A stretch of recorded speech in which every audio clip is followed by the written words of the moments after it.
नमस्कार भोजपुरिया भाई लोग, वायरल पर वायरल और रउआ सबके हम बतावल चाहत बानी वीडियो में कि आजकल के जो मॉडल एक्ट्रेस आयल बानी भाई लोग, जे वायरल पे वायरल वीडियो लेके आ बता। जैसे कि बताई वीडियो में रउआ सब देखत बानी भाई लोग कि एगो ऐसा एक्ट्रेस भोजपुरी में आ गए बड़ा, जेकर तीनों एक्ट्रेस के बार बार वीडियो वायरल हो रहा बा भाई लोग। जैसे में कि हम बताएब कि पहला नंबर पर बानी जे तिरशाकर मधु, जिनकर है एगो हॉट वीडियो वायरल हो रहा बा भाई लोग। ओकर बाद जे दूसरा बानी जे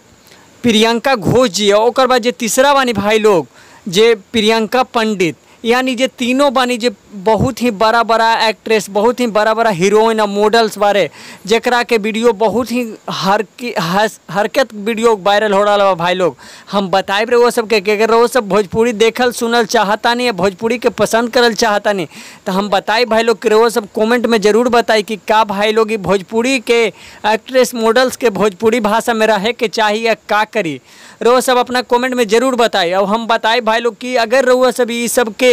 वायरल वीडियो ना अभी तक देख ले बानी तो रउआ सब जाइए हमारा वीडियो के डिस्क्रिप्शन में लिंक डाल दिहल बानी। रउआ सब ई एक्ट्रेस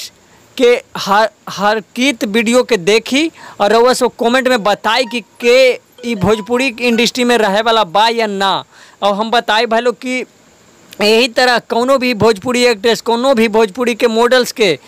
इस तरह के न्यूज़ जाने खातिर वो सब हमारा चैनल के सब्सक्राइब करिए और वीडियो के लाइक कमेंट शेयर जरूर करी भाई लोग। और हम बताएब कि जो भोजपुरी के जो 3 गो एक्ट्रेस बानी जो भोजपुरी के नाम बदनाम करे के चाहत रह बानी, हम बताएब भाई लोग कि वीडियो के रउआ सब जरूर एक बार शेयर लगाई। काहे कि अगर रउआ सब भोजपुरी माटी से प्यार करतानी, भोजपुरी सुनल चाहतानी, भोजपुरी के देखल चाहतानी तो रउआ सब अपना भाई के चैनल के सब्सक्राइब करी, वीडियो के लाइक करी और वीडियो के भाई लोग अपना 10-10 फ्रेंड में ज़रूर शेयर करी। काहे कि अगर रउआ सब एक फ्रेंड में शेयर करत चाहतानी भाई लोग तो ये वीडियो बहुत दूर तक फैली और वीडियो के